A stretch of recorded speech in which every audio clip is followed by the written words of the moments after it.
किधर है चटक? कपड़े चटक चांदनी, जल्दी आ, तेरी सास को संभाल। का दिक्कत हो गया आज तुम्हारा? क्या बार बार फोन करके काय परेशान कर रही हो हमको? का हो गया? काय के लिए तेरा बेस्ट फ्रेंड, तुम्हारे थाने का परमानेंट दुश्मन, वो भालू बुलबुल पांडे, वो आया था इधर, दुनिया भर के सवाल कर रहा था, कढ़ाई की खुरचन निकाल रहा था। हाँ ठीक है, लेकिन किसी ने कुछ बका नहीं ना, उसको कुछ पता नहीं चला ना। इनको मैं कुछ नहीं बोली, पर ये जटायु की मौसी तेरी फेवरेट सास नींद में ही सब कुछ बड़बड़ाते हुए सब कुछ बोल गई। अभी उसको क्या समझा क्या नहीं समझा मेरे को नहीं मालूम, इसने कोई कसर नहीं छोड़ी। वाका इनको ये रुक बताती। देख लेंगे, सबको देख लेंगे। खास करके जो हमारी नागिन बहू है ना, उसको किसी दिन ऐसा मूसली में देखे ऐसा कूटेंगे ना भैया, ऐसा कूटेंगे ना कि जिंदगी भर एक ही बात निकलेगी मुंह से, सास तो देखी बहुत मगर तुमसे न देखी। ऐसा ऐसा ऐसा सबक सिखाएंगे ना, ऐसा सबक सिखाएंगे जिंदगी भर याद रहेगी।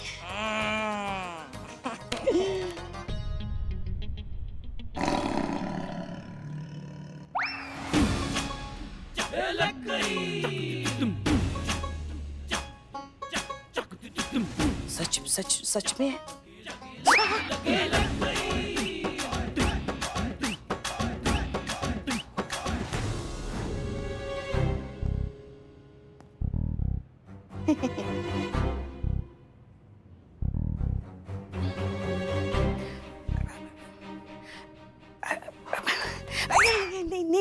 नींद में कहाँ पता होता है इंसान को कि वो क्या बोल रहा है, क्या कर रहा है। होता है ऐसा? नहीं, कुछ नहीं होता है। इंसान तीन ही सूरतों पे जो है ना वो सच बोल देता है। एक जब वो बहुत गुस्से में होता है, एक जब वो मजाक कर रहा होता है, एक जब उसको नींद आती है, जब वो नींद में होता है। मैं तो नशे में भी बोलती है। तो आपके ना ये ऐसी बात नहीं निकल गया, आपके दिल की बात है पुष्पा जी, जो जुबान से आज बाहर निकल आई है और हमको पता चल गया है। नहीं ऐसा आपको वैसे भी हमें पता है, आपको प्रतिशोध लेना है, आप मौका ढूंढती हैं, आपके अंदर आप ना ददंग रही हैं कि कब हम ये बहू नाम का कांटा अपनी जिंदगी से ऐसे निकाल के उसको बाहर फेंक दे। सब समझ में आता है हमको। नहीं, ये थोड़ा ज्यादा हो रहा है। मैडम मदद कीजिए मैडम, मैं बर्बाद हो गया मैडम, मेरी बीवी नहीं दिख रही है, शायद किसी ने उसका अपहरण कर लिया। इसकी मैया की सासू मैया कौन है बे? किसका हिम्मत हुआ? हमको क्या पता मैडम वो तो आप ही ढूंढ सकती हो। नहीं, पर बहुत अच्छा हुआ भाई साहब आप यहाँ आ गए। क्या हम आपसे बात करने वाले थे। रॉबिन है ना, उसके माता पिता आए थे, उन्होंने आके हमको बताया कि उसका अपहरण हो गया है। तो उसका नंबर ट्रैक किया तो पता चला कि आपकी बीवी उनके साथ में है। तो हमको ऐसा लग रहा है कि रॉबिन आपकी पत्नी को भगा कर ले गया है। इनकी बीवी रॉबिन को भगा कर ले गई होगी। हाँ झूठ है ये, मेरी पत्नी और उस लड़के में ऐसा कुछ भी नहीं है। पर आप ही ने कहा था ना वो प्रेम पत्र लिखा है उस लड़के ने आपकी बीवी को, कुछ तो चल रहा होगा ना। फिर झूठ बोला था मैंने, वो लव लेटर उस लड़के नहीं, मैंने लिखा था उसके खिलाफ पुलिस में कंप्लेंट कराने के लिए, ताकि वो अपने दोस्तों के साथ मेरे पार्क में आना बंद कर दे। अच्छा, और वो मोबाइल चोरी का इल्जाम जो उस लड़के पे लगाया था? हाँ वो भी झूठा था, वो भी अपने दोस्तों के साथ मेरे पार्क में आकर खेलता था, मुझे अच्छा नहीं लगता था, तो मैंने सोचा रॉबिन की तरह उसका भी पार्क में आना बंद करवा दूं, इसलिए मैंने उसके खिलाफ झूठी रिपोर्ट लिखवाई। मैडम आप कहते मैं रिपोर्ट वापस ले लूंगा, उस लड़के को भी छुड़वा दूंगा। मैडम मेरी पत्नी को ढूंढ दीजिए। ठीक है, अगर ऐसा है तो फिर आपकी पत्नी कहीं नहीं गई है। क्या? जी, वो हिफाजत से हमारे पास है। छोटा सा ऐसे ही प्रपंच रचा आपके साथ, ताकि आपके मुंह से जो है वो सच बाहर आ जाए और आपने उगल दी। अब समझाएंगे हमको, काहे चिरमिराते हैं आप? अगर बच्चे गार्डन में आके खेलते हैं तो आपको क्या दिक्कत हो जाता है? जी, बहुत समय पहले की बात है, जब मैंने घर लिया था तब वहाँ कोई पार्क नहीं था। घर से लगा हुआ बहुत सुंदर बगीचा था जिसमें ताजी घास, सुंदर फूल खिला करते थे। मैंने बिल्डर को 2 लाख ज्यादा दिए ताकि नजारा घर के सामने रहे। कुछ समय बाद पार्क बन गया, लड़के आकर खेलने लगे, घंटों खेल कर टाइम पास करते, गंदगी करते, शोर मचाते। मुझे सब अच्छा ही लग रहा था, इन्हीं सबसे चिढ़कर मैंने सब किया। नहीं मगर ये बच्चे अगर नहीं आएंगे तो कोई और बच्चे आ जाएंगे, कितनों को हम भगाएंगे, कितनों पर चोरी का इल्जाम लगाएंगे आप? भगाऊंगा, जो भी खेलने आएगा सबको भगाऊंगा। वो पार्क मेरी पर्सनल प्रॉपर्टी है। काम क्या करते हैं आप? जी टीचर हूँ, घर में कोचिंग क्लास चलाता हूँ, बहुत सारे बच्चे पढ़ने आते हैं और साइड में इंश्योरेंस का काम भी करता हूँ। आइडिया। क्या कुछ बकोगी भी का? कुछ बताएंगी क्या आइडिया है? एक काम करते हैं, आप जो है उस पार्क में टिकट लगा दो। बच्चों को बोलो पार्क में घूमने का है तो 10 रुपए दो, 10 रुपए का टिकट लो, फिर जितना घूमने का है घूमो। तुम्हारा प्राइवेट प्रॉपर्टी है, तुम्हारा पार्क है, तुमने 2 लाख रुपए दिया है उसको सब करने का, तो उसका पैसा तो मिलना चाहिए ना तुमको, बराबर है कि नहीं? तो टिकट लगा दो। जी लेकिन पब्लिक मुझे पैसा क्यों देगी? अरे क्यों नहीं देगी? उनको पार्क में घूमना है तो पैसा देना पड़ेगा। और सोसाइटी? सोसाइटी वालों से हम बात कर लेंगे, उसका टेंशन आप मत लो। जी हमें मंजूर है। अब आप तुरंत जाइए जानकीपुरम थाने, वहां से उस बच्चे का कंप्लेन वापस लीजिए, उस लड़के को छुड़वाइए और कल से ही पार्क के बाहर टिकट काउंटर लगा दीजिए। जी अभी जाता हूँ। ठीक है, जाइए, थैंक यू मैडम। अब समझाओगी ये क्या प्रपंच चल रहा है टिकट का तुम्हारे अंदर? अरे समस्या सबको पता है कि उनके सोच में जो जिद है ना कि ये पार्क उनका प्रॉपर्टी है, उसकी है। उसको कैसे हल करोगे तुम ये टिकट का काउंटर लगवा कर? हाँ समझाओ हमें। अरे डार्लिंग, डायरेक्ट हसीन दिलरुबा ने मेरे भेजे में आइडिया भेजेला है, तो कुछ सोच समझ कर ही भेजा होगा। वो सब छोड़ो, सबसे पहले अपने को उसकी सोसाइटी वालों के पास जाना है, उनको अपने प्लान में शामिल करने का है। और बुलबुल पांडे का क्या करोगी? हसीना मैडम के चेहरे पे उर्मिला महादेव मात्रे का आईडी, ये जो उसका दिमाग में फितूर है ना, ये जल्दी निकलने वाला नहीं है। तुम लोग ना बहुत हल्के में लेते हो मेरे को। अरे तुम लोग को इतना अच्छे से उल्लू बनाया मैं कि मैं हसीना मलिक है, तो उस बुलबुल पांडे से तो मैं हसीना मलिक के नाम का आधार कार्ड बनवाएगी। देखते जाओ तुम।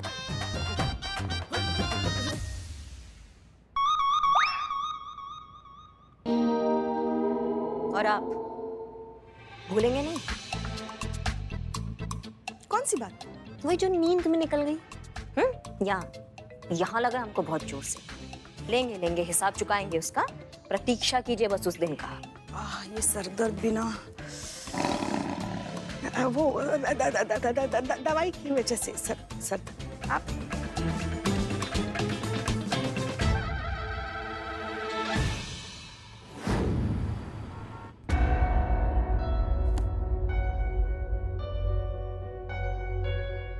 ये आदमी हमको कांस्टेबल का नाम है चूहा चतुर्वेदी, चीता चतुर्वेदी जैसा लग रहा है ससुरा। बिल्कुल सही समझ रहे हो बुलबुल पांडे। Madam sir. नहीं मैडम। जैन सर। जय, ये चीता चतुर्वेदी ही है।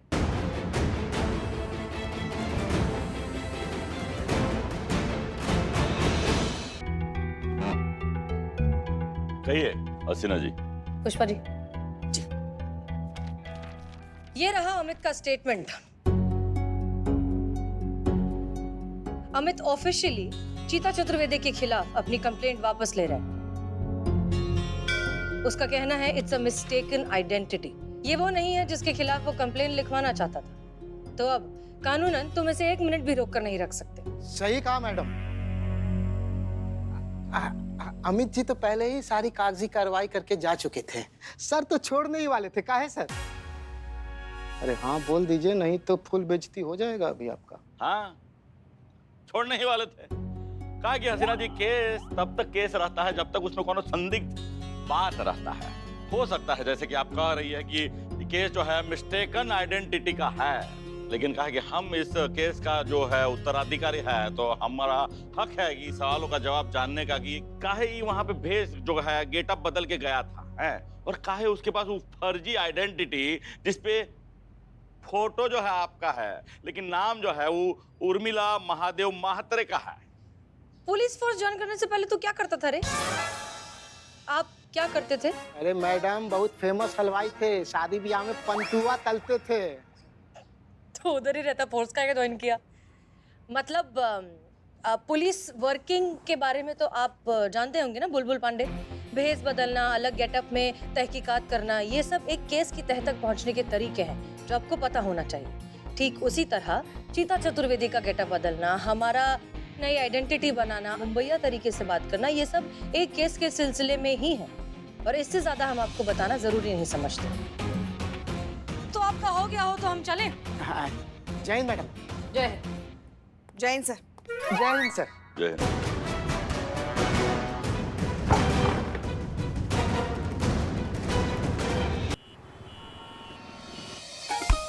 ग्राउंड में खेलने जाना है, सबका 10 रुपये लगेगा।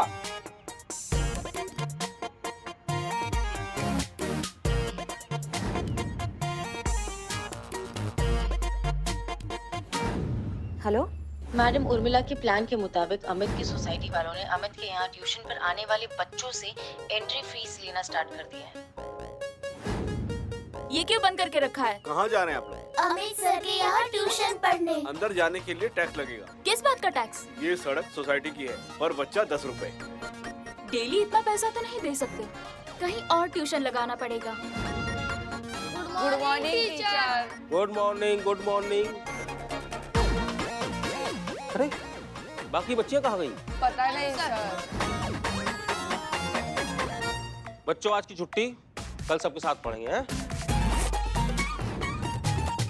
हाँ तो अरे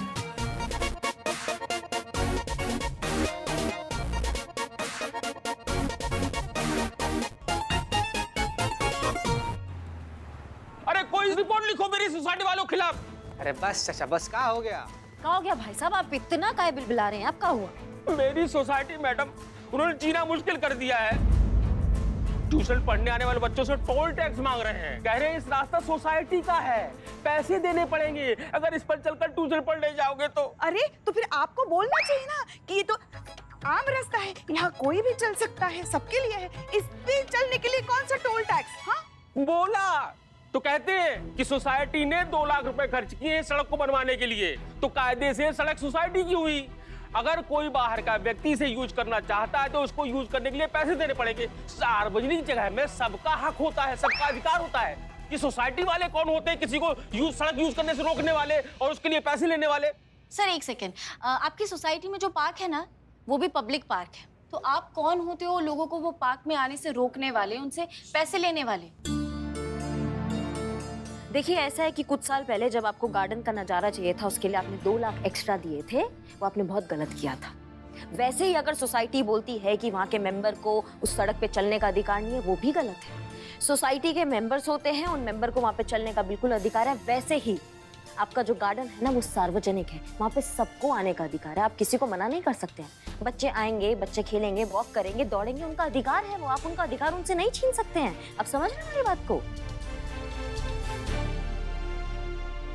आप सही कह रहे हैं मैडम, मैं इतने साल से उस जगह रह रहा था तो उस प्रॉपर्टी को अपनी पर्सनल प्रॉपर्टी समझने लगा। मुझे माफ कर दीजिए मैडम, मैं वाकई में गलत था। जो कि अब बात तुम्हें आपको समझ में आ गई है, तो हम आपको ये सच बता दें कि दरअसल ये टोल टैक्स वाला आइडिया भी हमारा ही था। आपकी सोसाइटी के साथ मिलकर हमने किया था ताकि हम तुम्हारे भेजे का ऑयलिंग ठीक कर सकें। मतलब आप सब लोगों ने मिलकर मेरे खिलाफ साजिश रची थी? हाँ। अच्छा हुआ आप लोगों ने मेरी आज आंखें खोल दी, वरना जिंदगी क्या है, आज है कल नहीं है। आप लोगों ने बहुत मदद की, उसके लिए आप लोगों को एक सैल्यूट तो बनता है।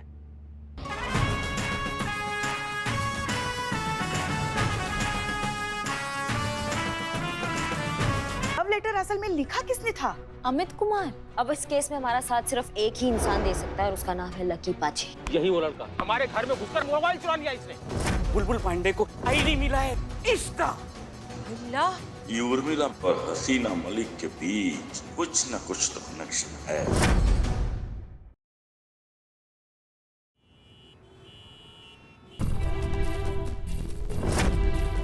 लाइए मैं पकड़ लेती हूँ।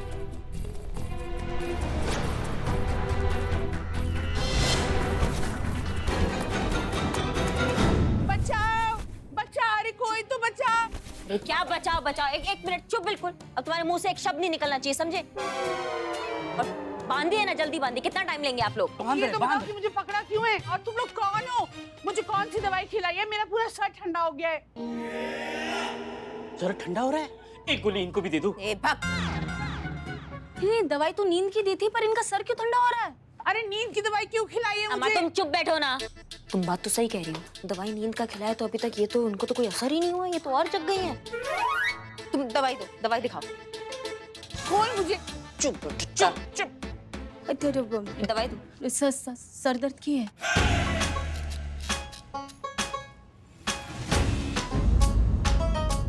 की मैया का सासू मैया, ये क्या चूरनगिरी हो गया? हमने पुष्पा जी से कहा था कि हमें नींद का दवाई देना, उन्होंने हमें सर दर्द का दवाई दे दिया, तो नींद का दवाई? हे माँ, मेरी माँ ने नींद की दवाई ले ली तो वो तो चैन की नींद सो जाएगी। पता नहीं आजकल क्या मिलाते हैं दवाइयों में, खाते ही एकदम नशा सा होने लगता है। इतनी नींद आ रही है, ऐसा लग रहा है जैसे अभी बेहोश हो रहा है। अरे ये मातारी, कोई टाइम है क्या सोने का? ये उठना, उठ उठ उठ, वो गुलगुले आ जाएगा तो मैं अकेले कैसे हैंडल करूंगी? उठना रे, ए मातारी उठ उठ। क्या आता काय बोलायचं आता हिला? ए उठ ना, रुक रुक, चटक चन्नी को फोन लगाती हूँ मैं। इसका भी असर नहीं हो रहा है, क्या करने का अभी? Number you're calling is busy. Please try after some time or call later. हम अब फोन नहीं उठा रही हैं। पुष्पा जी बताइए। माँ ये क्या किया तुमने, क्या किया? कौन सी गोली खा ली थी, कौन सी गोली खा ली? ये तो ऐसा हो गया कि सीधे पैर में उल्टा जूता, उल्टे जूते में सीधा पैर। हम तो करिश्मा जी ये बताने आए हैं कि इन दोनों की शादी इसी थाने से होगी 3 दिन बाद। क्या है ना करिश्मा जी, गार्डन शादी वाले होते हैं ना, ये सब बुक हो चुके हैं, तो ये बेचारे हमसे मदद मांगने आए। देखिए हम इंतजाम कर देंगे बैंकेट हॉल का। अब बताइए आप कहाँ रहते हैं? वली चौक, 2 मोहल्ले जाते हैं ना। बाएं नहीं दाएं। नवाब साहब, हम यहीं शादी करेंगे, आपको एडवांस दे दूं, ये लीजिए। जिस बल्ली चौक का कौन सा फाइल है?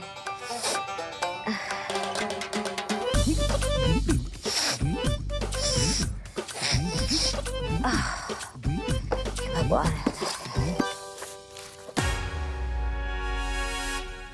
एक्स्ट्रा स्ट्रॉ है मेरे पास। हम ये सुलग रहे हैं इनहेलर। हाँ, हम तुम हमको ये एक्स्ट्रा स्ट्रॉ दिखा रहे हो? तुम्हारे भेजे में भेजा है या ऊपर वाले ने सिर्फ भेजे के नाम पे खाली प्लॉट काट के भेजा है? दिमाग खराब कर रहे हो हमारा। देखो हमसे पंगे मत लेना, आज हम बहुत टोपा गए हैं आज। ओह माय गॉड, आपको कैसे सर्दी लग सकती है? आप तो क्या हमको सर्दी नहीं लग सकता है? लग गया ना, अभी लग गया ना। ये देखो नहीं आ रहा है हमको सांस, समझ रहे हो? गर्मी लग रहा था, रात को 3-4 हमने आइसक्रीम ठूस ली, उस चक्कर में हमारा एकदम सर भारी हो गया। ओहो, आइए मियाँ, आइए आइए।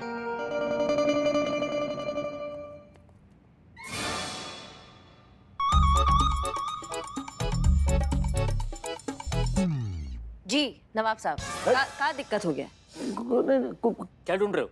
नहीं कुछ नहीं, बस पुष्पा जी कहीं दिखाई नहीं पड़ रही। हाँ। काहे? हमें ना कोई दिक्कत है तो हमें बताइए, पुष्पा जी काहे चाहिए आपको? नहीं, मतलब क्या है ना कि जो आज का दिन है ना बड़ा खुशगवार है, और तबीयत ना आज सुबह से थोड़ी मचल सी रही थी, तो मैंने सोचा कि हम पुष्पा जी से शादी की बात कर लेते हैं। माँ, ये अब्बा मुझे नहीं चाहिए। एक और आप ना, मतलब आपको शर्म नहीं आता है? आप शादी का बात कर रहे हैं नवाब साहब, मतलब हे राम। अरे हम अपनी शादी की बात थोड़े करने आए हैं, अरे हम तो जो है ना, अरे हम तो इन दोनों बच्चों की शादी की बात कर रहा हूँ जी। क्या एक कोई समस्या है क्या? मतलब इंटरकास्ट मैरिज हो रहा है या दहेज का कोई समस्या है या कोई ऊंच नीच का समस्या है? क्या समस्या बताइए हमको। मैडम ऐसी कोई बात नहीं है, हमारी तो अरेंज मैरिज है, सब हमारी शादी से बहुत खुश है। देखा? तुम बैठो ना, बैठो। प्रॉब्लम क्या है? प्रॉब्लम क्या है फिर? अरे भाई, प्रॉब्लम कुछ नहीं है। हम तो करिश्मा जी ये बताने आए हैं कि इन दोनों की शादी यहीं होनी है, आपके इस थाने में। क्या? हमारे थाने में? काहे? अरे क्या है ना करिश्मा जी कि शादी का सीजन चल रहा है, और आसपास के जितने बैंकेट हॉल और ये अपना होटल और ये जो गार्डन शादी वाले होते हैं ना, ये सब बुक हो चुके हैं। तो ये बेचारे बच्चे ना हमसे मदद मांगने आए।